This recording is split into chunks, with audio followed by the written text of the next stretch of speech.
Hi friends, today we are going to learn about a topic in obstetrics and gynecology. I'll ask you first question. What is the term used for pain during menstruation? Cramping type of pain a female feels during menstruation. What is the term for that? Yes, you guessed it right. It is dysmenorrhea. Dysmenorrhea. ठीक है. Dysmenorrhea कितने types का होता है? तो 2 type का होता है. ठीक है. Primary and second is secondary. Primary dysmenorrhoea जो होता है वो फिजियोलॉजिकल होता है, ये कोई बीमारी नहीं है, ये फीमेल्स को होता है. ठीक है, फिजियोलॉजिकल है. सेकेंडरी डिस्मेनोरिया जो है ये होता है ड्यू टू पेल्विक पैथोलॉजी. कुछ तो गड़बड़ है, इस वजह से होता है. चाहे वो फाइब्रॉइड हो, एडिनोमायोसिस हो, एंडोमेट्रियोसिस हो, कुछ भी हो, कुछ तो गड़बड़ है, उस वजह से सेकेंडरी डिस्मेनोरिया होता है. प्राइमरी डिस्मेनोरिया जो होता है वो फिजियोलॉजिकल होता है. हमारे ये वीडियो का मेन फोकस क्या है? प्राइमरी डिस्मेनोरिया पढ़ना है. What are the causes, what is the pathophysiology of primary dysmenorrhoea. देखो, प्राइमरी डिस्मेनोरिया जो है ये कैसे फीमेल कैसे प्रेजेंट करती है. एक यंग फीमेल आएगी और शी वुड से के मीनार्के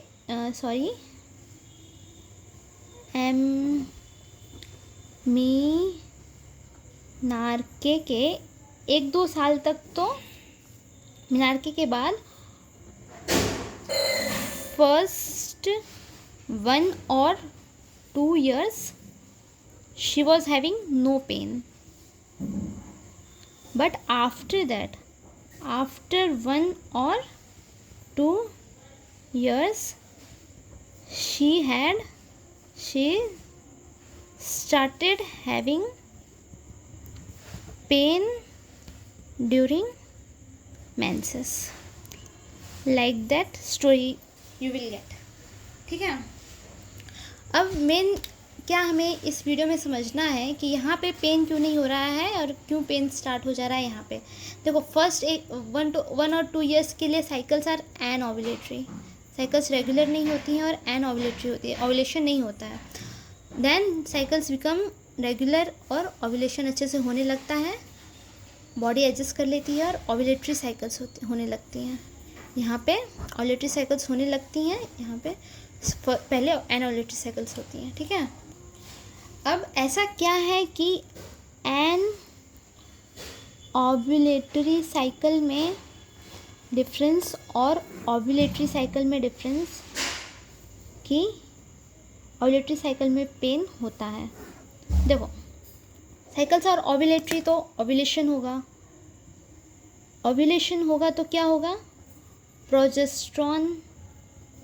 प्रोजेस्ट्रॉन अच्छे से बनेगा. प्रोजेस्ट्रॉन जो है अच्छे से बनेगा, इंक्रीज या सफिशिएंट अमाउंट ऑफ प्रोजेस्ट्रॉन रहेगा. Progesterone is responsible for secretory activity in endometrial lining. तो एंडोमेट्रियल बिल्डअप अच्छे से होगा. एंडोमेट्रियल लाइनिंग जो है वो buildup will be good. Good endometrial buildup. ठीक है. फिर जब मेंस्ट्रुएशन आएगा फीमेल को तो क्या होगा? क्योंकि एंडोमेट्रियल सेल्स अच्छे खासे एंडोमेट्रियल सेल्स टूटेंगे तो प्रोस्टाग्लैंडिन अच्छे से सिक्रेट होगा. प्रोस्टाग्लैंडिन विल बी रिलीज्ड मोर. और prostaglandin is responsible for uterine contraction in female. Uterine contraction होगा उसको, इंक्रीज यूट्राइन कॉन्ट्रैक्शन, जिसके वजह से उसको डिस्मेनोरिया होगा, पेन होगा, डिस्मेनोरिया. ठीक है. This is primary dysmenorrhoea. Okay. यहाँ डिस्मेनोरिया एनओव्यूलेटरी साइकिल में क्यों नहीं हो रहा है? क्योंकि ओव्यूलेशन है नहीं है. प्रोस्टाग्लैंडिन ओव्यूलेशन नहीं है तो कॉर्पस ल्यूटियम नहीं रहेगा. कॉर्पस ल्यूटियम नहीं रहेगा तो प्रोजेस्ट्रॉन अच्छे से सिक्रेट होगा नहीं होगा, क्योंकि कॉर्पस ल्यूटियम ही तो प्रोजेस्ट्रॉन सिक्रेट करता है. ओव्यूलेशन हुआ नहीं है, कॉर्पस ल्यूटियम बना नहीं है, प्रोजेस्ट्रॉन अच्छे से बनेगा नहीं. प्रोजेस्ट्रॉन अच्छे से नहीं बना तो एंडोमेट्रियल बिल्डअप अच्छे से होगा नहीं होगा. मेंस्ट्रुएशन के टाइम पे अच्छे खासे सेल्स टूटेंगे, एंडोमेट्रियल सेल्स नहीं टूटेंगे. प्रोस्टाग्लैंडिन ज़्यादा रिलीज़ होगा नहीं होगा. प्रोस्टाग्लैंडिन रिलीज़ नहीं होगा तो यूट्राइन कॉन्ट्रैक्शन होगा अच्छे से नहीं होगा. तो मेंसेस के दौरान उसको डिस्मेनोरिया